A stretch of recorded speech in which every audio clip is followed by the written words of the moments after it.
Corruption Watch releases its annual report today. We speak to Executive Director Karam Singh. Welcome, Mr. Singh. Thank you so much for having me. What is the theme for this year's report? We entitled this year's report Changing the Landscape, noting that we are in an election year. We've also, one of the areas that we've been focusing on in this past period has been looking at issues about the relationship between corruption and the realization of human rights. And in particular, we've had a particular project looking at the issue of land corruption in Africa. So that was also informed the theme for this year. What were the most commonly reported types of corruption last year? We received well over 2,000 complaints of corruption. They range in a variety of sectors. For the largest number of complaints were received in the policing sector, followed by private sector issues, basic education, and state-owned enterprises. In terms of types of corruption, the types of allegations related to issues around fraud, employment irregularities, bribery and extortion, and procurement irregularities. Can you give us an example of the worst case of corruption reported to Corruption Watch? It's very difficult to say. It's very, very, very subjective, and I wouldn't be able to give you a particular case. But we've seen in the public domain over this period, significant corruption scandals. We saw a series of scandals related to the Tembisa Hospital, relating to issues of the provision of healthcare services in Gauteng. We know increasingly now that we have a challenge around the issue of organized crime and syndicated criminal activity, which basically characterizes the type of corruption that takes place today. So it's difficult to rank them. In many ways, all of the allegations that we receive relate to insidious criminal activities, many of which implicate public servants. And how does that compare with the private sector? Because you mentioned the private sector second.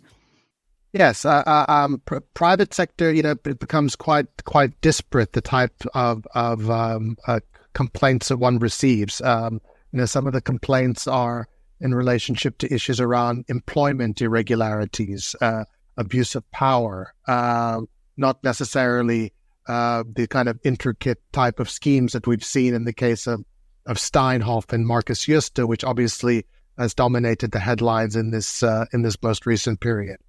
Now, with the lack of protection for whistleblowers, are less people coming forward, or are people coming forward regardless of the horrors that may await them? That's a very good question. And I think in some cases our numbers have been down from the highest point of complaints that we've received. And that could be for a variety of reasons. And one of the reasons could very well be what you flagged, that there is a chilling environment for whistleblowers. Whistleblowers are disincentivized from coming forward.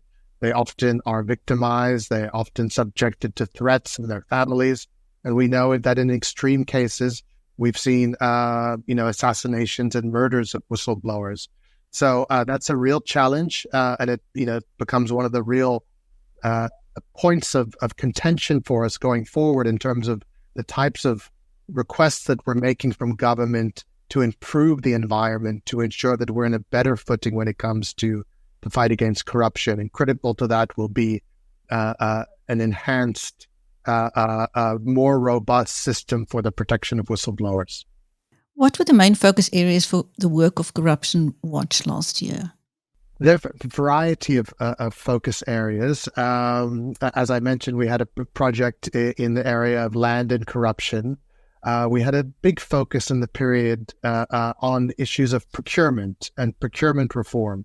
We've developed a digital tool called Procurement Watch, which analyzes some of the data which is being released from the National Treasury with regard to procurement deviations and expansions. We know from the Zondo Commission, and anybody who's worked in projects, that oftentimes this is where we see a significant corruption with projects that are budgeted for a specific amount, say a 10 million, and then there's an overrun and they end up going into the hundreds of millions. Some cases, the services don't even get delivered. So we know that procurement fraud is a big issue. There's been a bill that's been snaking its way through the parliamentary process, which is almost at its final hurdle.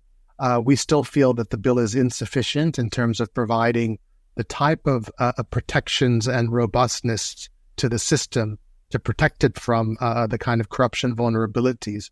And primarily what we're advocating for there is a system that's much more transparent, where common people in communities, let alone the regulators and the Auditor General and others, can follow the paper trail when it comes to big procurement and identify early on if there's irregularities in the process before before the money gets looted and stolen and then laundered. And then it becomes very difficult to recover money after the fact. What is the message from Corruption Watch as the country heads to the election next month? I think the critical message is for the electorate to be well informed going to the polls in terms of understanding what the different political parties are saying, what their track record has been, and what we could expect from different parties in terms of their posture against corruption. I think going into the new administration, we have a national anti-corruption strategy, which has a lot of good points to it. We have a series of findings and recommendations from the Zondo Commission, many of which, if they were implemented, would put us in a better trajectory. We also have the findings and recommendations of the Financial Action Task Force that were responsible for grey-listing South Africa. So there's lots of blueprints available to us in terms of implementing new approaches to the fight against corruption, which can put us in a much better place going forward. I think we had high expectations from the outgoing administration because they kind of came in on a bit of an anti-corruption ticket. They said we would turn the corner against state capture. We would ensure that state capture could never happen again. And if you just heard some of the sobering remarks from the Chief Justice, the former chair of the commission, it's not clear that if a new state capture project were to emerge, that we have sufficiently learned and put safeguards into the system to protect us going forward. So I think that's really a big concern. And that also leads to one of the main points around the need to establish a dedicated, fully capacitated, fully funded, independent anti-corruption agency to help drive government's initiatives and to ensure that we have the best approach, particularly from a law enforcement standpoint, similar to what we had previously with the Scorpions when it comes to the fight against corruption going forward. Thank you. That was Mr. Karam Singh, the Executive Director of Corruption Watch, speaking to BizNews on the day of the release of its annual report. Thank you, Mr. Singh.